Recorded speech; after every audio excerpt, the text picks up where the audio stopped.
తోడుగా ఉంటూ గలం విప్పుతుంది, పేదవాడికి అండగా నిలుస్తుంది. పెద్ద పెద్ద వాళ్ళ కూటమి ఇది.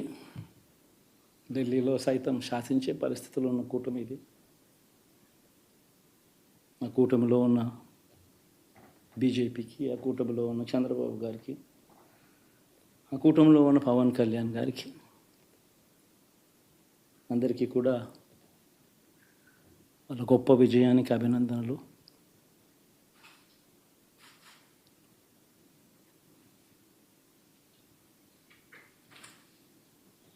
ఓడిపోయినా కూడా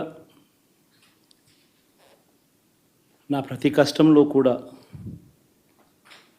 తోడుగా అండగా నిలబడిన నా ప్రతి నాయకుడికి, ప్రతి కార్యకర్తకు, ప్రతి వాలంటీర్కు, ప్రతి ఇంట్లో నుంచి వచ్చిన ప్రతి స్టార్ క్యాంపెయినర్గా నాకు తోడుగా నిలబడిన నా అక్క చెల్లెమ్మలకు, అన్నదమ్ములకు, మీ అందరికీ మనస్ఫూర్తిగా మీ అందరికీ కూడా కృతజ్ఞతలు తెలియజేస్తా ఉన్నాను.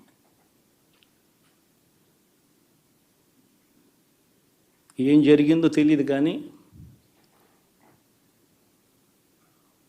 ఏమి చేసినా, ఎంత చేసినా ఇంకా 40% ఓటు బ్యాంకు మాత్రం తగ్గించలేకపోయారు. ఖచ్చితంగా మళ్ళీ ఇక్కడి నుంచి లేస్తాం.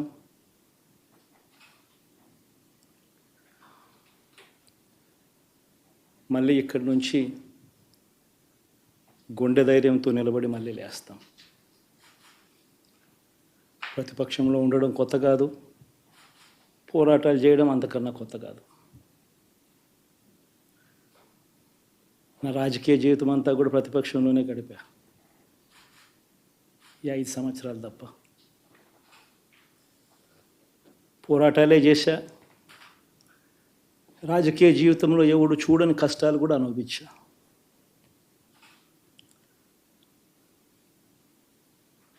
ఇప్పుడు అంతకన్నా కష్టాలు ఏదైనా పెట్టినా కూడా సిద్ధంగా ఉన్నాం, సిద్ధంగా ఎదుర్కొంటాం. ఆల్ ది వెరీ బెస్ట్ గవర్నమెంట్లోకి వచ్చిన వాళ్ళకు. Thank you.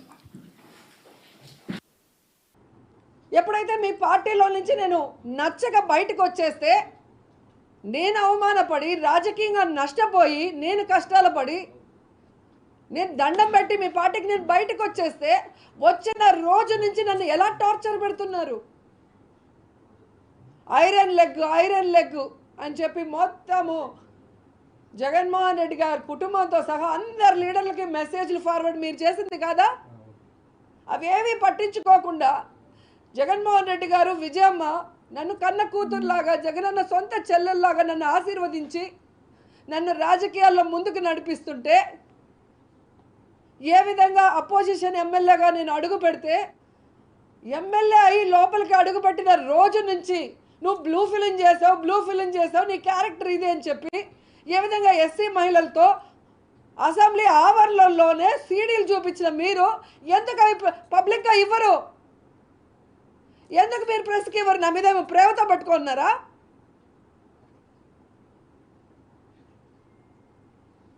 ఈరోజు సుప్రీంకోర్టులే ఆర్డర్ ఇచ్చినాయి, ఆడదానికి నచ్చినట్టు బతకమని. మీరెవరు అడగటానికి అంటున్నా.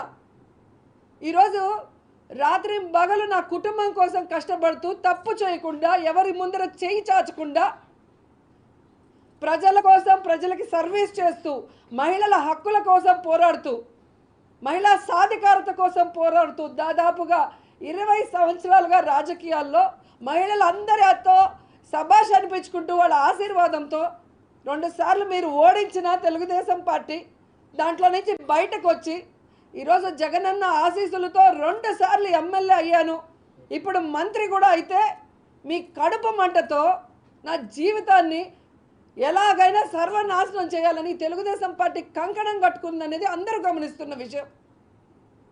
నేను సూటిగా ఈరోజు అడుగుతున్నా తెలుగుదేశం పార్టీని, మీ పార్టీ కోసం ప్రచారం చేసిన సినిమా ఆర్టిస్టులందరినీ కూడా ఇలాగే మాట్లాడతారా? రికార్డింగ్ డాన్సులు చేసుకునే వాళ్ళు, బ్లూ ఫిల్మ్లో యాక్ట్ చేసేవాళ్ళు, లాడ్జిల్లో పనుకునే వాళ్ళని.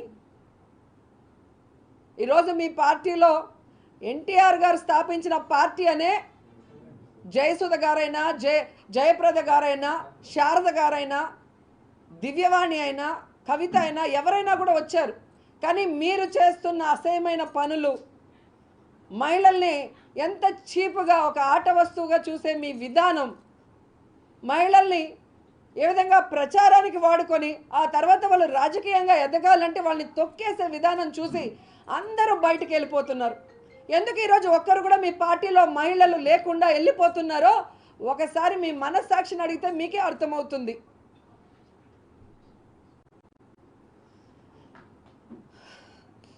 ఈరోజు ఏదో ఎన్టీఆర్ కుటుంబాన్ని అనేశారు కాబట్టి నాకు రక్తం ఉడికిపోయి ఈరోజు నేను రోజాని మాట్లాడాను. 29 సంవత్సరాలకే రాజకీయాల్లోకి వచ్చిన నాకు ఎన్టీఆర్ కుటుంబం అంటే ప్రాణం అన్నావు కదా. నీకు రాజకీయ భిక్ష పెట్టింది ఎవరు? ఎన్టీ రామారావు కాదా? అదే ఎన్టీ రామారావు మీద చెప్పులేసిన చంద్రబాబు నాయుడుకి ఎందుకు సపోర్ట్ చేసావు? ఆయన పార్టీని లాక్కున్న చంద్రబాబు నాయుడుకి ఎందుకు సపోర్ట్ చేసావు? ఆయన్ని వెన్నుపోటు పొడిచిన చంద్రబాబు నాయుడుకి ఎందుకు సపోర్ట్ చేసావు? ఆయన చావుకు కారణమైన చంద్రబాబు నాయుడు కాళ్ళు ఎందుకు నొక్కుతున్నావు అని అడుగుతున్నా. ఆ రోజు చూపించాల్సింది నీ పౌరుషం. కానీ ఎన్టీఆర్కి అన్నం కూడా పెట్టని ఆయన కూతుర్లు, కొడుకులు, మనవరాళ్ళ గురించి ఈరోజు ఆయన కుటుంబంకి ఏదో జరిగిపోయిందని మమ్మల్ని మాట్లాడుతున్నావా? ఈరోజు మేం ఫైట్ చేస్తుంది కూడా ఎన్టీఆర్ గురించే. ఆ ఎన్టీఆర్కి అన్నం కూడా పెట్టనోళ్ళు, ఆ ఎన్టీఆర్ గారి మీద చెప్పులేసి ఆయన ప్రాణాలు తీసేదానికి కారణమైన చంద్రబాబు నాయుడు కోసం రోడ్ల మీదకి వచ్చి డ్రామాలు చేస్తుంటే ఆ ఎన్టీఆర్ గారికి అన్యాయం జరిగినప్పుడు ఎక్కడికి వెళ్ళారని అడిగాం. దాంట్లో ఏమైనా తప్పు ఉందా? ఏమైనా బూతుందా? తప్పు చేసినప్పుడు ఎవరు ప్రశ్నించరా? ప్రశ్నిస్తే మా క్యారెక్టర్ల మీద రాళ్ళు వేసేస్తారా? అసలు నువ్వెవడు నా క్యారెక్టర్ గురించి జడ్జి చేయడానికి? నీకేం రైట్స్ ఉంది? ఈరోజు లోకేష్ తెలుసుకోవాలి. ఇలాంటి అయ్యన్న పాత్రనో, ఇలాంటి బండారు సత్యనారాయణ మూర్తినో నువ్వు ఎంకరేజ్ చేసి నన్ను తిట్టించి నా నోరు ముయించాలనుకున్నావు. కానీ ఈరోజు నీ పరిస్థితి ఏంటైంది? అదే అయ్యన్న పాత్రుడు నీ భార్యను ఏమన్నాడు ఒకసారి చూడు. బాలకృష్ణ కూతురు లోకేష్ పెళ్ళం అదెవరు, దాని పేరేంటి అన్నాడు. సో ఎప్పుడూ కూడా ఒకరి మీద దుమ్మెత్తిపోయాలంటే అది నీ కళ్ళల్లో కూడా పడుతుంది. ఈరోజు అదే పరిస్థితి నీ పెళ్ళానికి వచ్చింది. బ్రాహ్మణి గారు కూడా ఇది తెలుసుకోవాలి. నేను హీరోయిన్గా ఉన్నప్పుడు ఇదే బ్రాహ్మణి చిన్న పాప, ఈ పాపకి జడలు వేయాలంటే మేమే వేయాలి, పక్కన కూర్చోబెట్టి ఆడించుకున్న వాళ్ళం. అందుకే ఆ రోజు చెప్పాను, ఇంతవరకు తను పాలిటిక్స్ మాట్లాడలేదు కానీ మేము మాట్లాడలేదు. ఈరోజు చంద్రబాబు నాయుడు లోకేష్ ఇచ్చిన స్క్రిప్ట్ తీసుకొని జగన్మోహన్ రెడ్డి గారిని సైకో అంటే మేము ఎలా ఒప్పుకుంటాం? అమెరికాలో చదివితే అబద్ధాలు చెప్పచ్చా?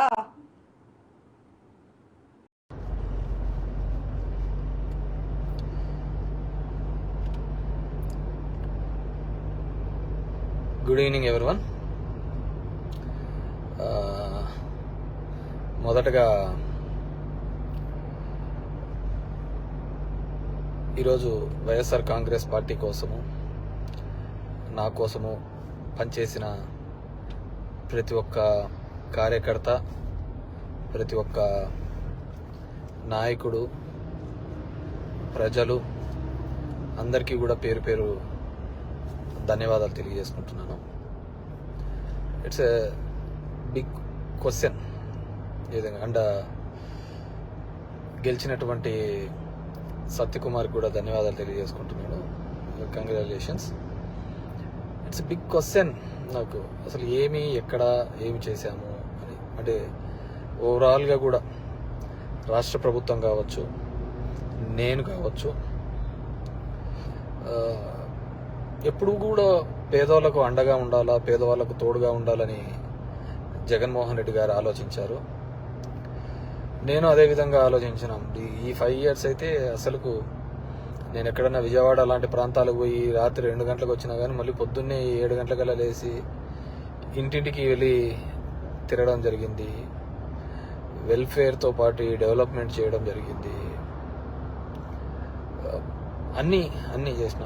కేవలం 2 నెలల్లో వచ్చి అసలు అతను ఎవరో తెలియదు, పాడు తెలియదు. ఎక్కడైనా పోయి మామూలుగా జనరల్గా పోయి కూర్చొని నిలబడినా కానీ ఎవరు జనాలు కనుక్కోలేరు. దీంట్లో మరి ఐ ఫీల్ రియల్లీ సాడ్, బాధ అనిపించేస్తుంది నిజంగా. ఎందుకంటే అరే ఏంది మనం ఇంత కష్టపడి మగ్గమ్మ వాళ్ళు సూసైడ్ చేసుకుంటే ఎంటపడి భిక్షాటం చేసి డబ్బులు ఇచ్చినాము, నీళ్లు లేక అల్లాడిపోతుంటే తాగునీళ్ళు ఇచ్చినాము, రోడ్లు లేదంటే రోడ్లు ఇచ్చినాము, ఎన్ని కావాలన్నీ చేసినాం. So I feel really very bad. So నిజాయితీగా ఉంటే సరిపోదు, కేవలం అబద్ధాల మీదే బతుకుతేనే బాగుంటుందనే ఆలోచన ఉందేమో తెలియదు, కానీ మనం అది ఆడలేకపోయినాం. ప్రతిసారి కూడా ఇంటికి వచ్చిన ఎవరికే కానీ ఇబ్బంది పెట్టకూడదు, న్యాయం చేయాలనే ఒక ఆలోచన ధోరణితోనే పని చేసుకుంటూ రావడం జరిగింది.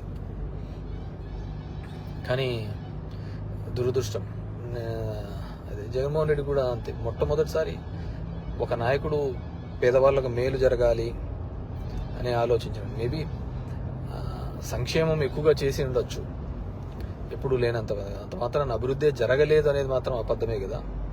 మీ గ్రామాల్లో ఉన్న సచివాలయాలు కావచ్చు, హాస్పిటల్స్ కావచ్చు,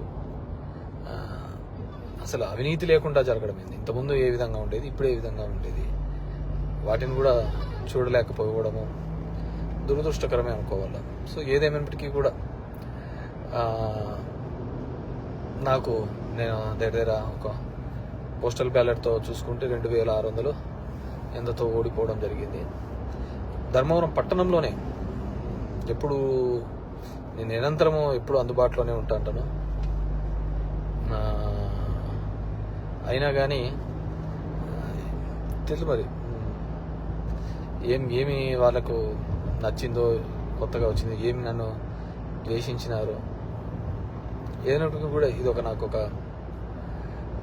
ఏ రాజకీయ పార్టీకైనా ఇది ఒక గుణపాఠం లాగానే. ఎందుకంటే ఇంతకుముందు జగన్ రెడ్డి గారు ప్రెస్ మీట్లో చెప్పినట్టు అంతమందికి ఒక మేనిఫెస్టో చెప్పి ఆ మేనిఫెస్టోలో 99% చెయ్యాలి అనే ఆలోచన. ఎందుకంటే ఇంతకుముందు చెప్పిన వాళ్ళందరూ మర్చిపోయేవాళ్ళు, పక్కన పడేసేవాళ్ళు. సో దానికి కర్నూలు చావుకు చాలా ఉన్నాయని చెప్పి అబద్ధాలు అనే దాంట్ల మీద ఈ టైటిలింగ్ యాక్ట్ అంటారు, ల్యాండ్ టైటిలింగ్ యాక్ట్ అంటారు, ఇది అంటారు. అరే కొద్దిగన్నా కామన్ సెన్స్గా ఆలోచించారు. గవర్నమెంట్ ఇచ్చిన ఇంటి పట్టాలకే రిజిస్ట్రేషన్ డాక్యుమెంట్లు ఇచ్చినాడు. గవర్నమెంట్ ఇచ్చిన ఇంటి పట్టాలకే రిజిస్ట్రేషన్ డాక్యుమెంట్ ఇచ్చినాడు. అది కూడా మాట్లాడితే ఎట్లా? గవర్నమెంట్ ల్యాండ్లకే రిజిస్ట్రేషన్ చేపించి ఒరిజినల్ పత్రాలు ఇచ్చినాడు. మీ భూములు జగన్ రెడ్డి తీసుకుంటాడంటే ఎలా నమ్మగలిగిన? అది ఒక కారణం అయ్యింటే అది ఎలా నమ్మగలిగినారో ఏమో కానీ అర్థం కావట్లే. సో చూద్దాం. ఇప్పుడు చంద్రబాబు నాయుడు తన అనుభవంతో సంపద సృష్టించాడు. ఏ రోజు సంపద సృష్టించినాడో కూడా తెలియదు. ఆయన ఇంతవరకు ఎప్పుడు సంపద సృష్టించినది, ఎప్పుడు అప్పులు పెట్టిపోయినాడే తప్ప 14 సంవత్సరాలుగా ముఖ్యమంత్రిగా ఉన్నప్పుడు సంపద ఎప్పుడు సృష్టించలేదు అనమాట. సో సంపద సృష్టిస్తాడన్నాడు. ఎప్పుడు లేని విధంగా సచివాలయంలో 1,50,000 జాబ్స్ ఇప్పించడం జరిగింది. ఇవన్నీ కూడా ఇక్కడ క్యాలిక్యులేషన్లోకి రాలేదు. జనం దగ్గరికి సేవలు రావాలి. కరోనా లాంటి క్లిష్టమైన పరిస్థితిలో ఆ కుటుంబానికి తోడుగా ఉన్నాడు. మేబీ మనుషులంటే అలాగే ఉంటారేమో మరి తెలియదు. కానీ ఏదైనప్పటికీ కూడా నా పార్టీ కోసము నిరంతరము కష్టపడిన వైఎస్ఆర్ కాంగ్రెస్ పార్టీ కార్యకర్తలకు, నాయకులకు, నాకు ఓటు వేసి నా ప్రజలకు అందరికీ కూడా పేరు పేరున ధన్యవాదాలు. మా నాయకులకి, కార్యకర్తలకు కూడా ఒకటే చెప్పదలుచుకున్నాను. ఊర్లో చిల్లర అన్నీ కూడా చేస్తూ ఉంటారు, కానీ లెక్క ఎప్పటికీ తప్పదు. లెక్కలు ప్రతి ఒక్కరు ఉంటాయి. కాబట్టి అందరూ కూడా సమన్వయంతో ఉండండి. మనం ఎవరికే కానీ చెడుపు చేసినది లేదు, ఇది లేదు. మన గడప శత్రువు తొక్కినా ఆ శత్రువుకు మంచి చేసేది తప్ప చెడు చేయలేదు అనమాట. సరే, కొన్ని అనివార్య కారణాల వల్ల మనం ఓడిపోయి ఉండొచ్చు. ఏదైనప్పటికీ కూడా నాకు మద్దతుగా నిలబడిన అందరికీ కూడా, ప్రతి ఒక్కరికి కూడా పేరు పేరున ధన్యవాదాలు తెలియజేస్తున్నాను. Thank you. ఆంధ్ర రాష్ట్ర ప్రజలందరూ కూడా రాష్ట్ర వ్యాప్తంగా కూటమికి అనుకూలంగా తీర్పునివ్వడం జరిగింది. ఎవరైనా కూడా ప్రజాస్వామ్యంలో ప్రజల తీర్పును శిరసావహించాల్సిందేనన్నటువంటి విషయం అందరికీ కూడా తెలిసిందే. అది రాజ్యాంగబద్ధం కూడా. ఈ యొక్క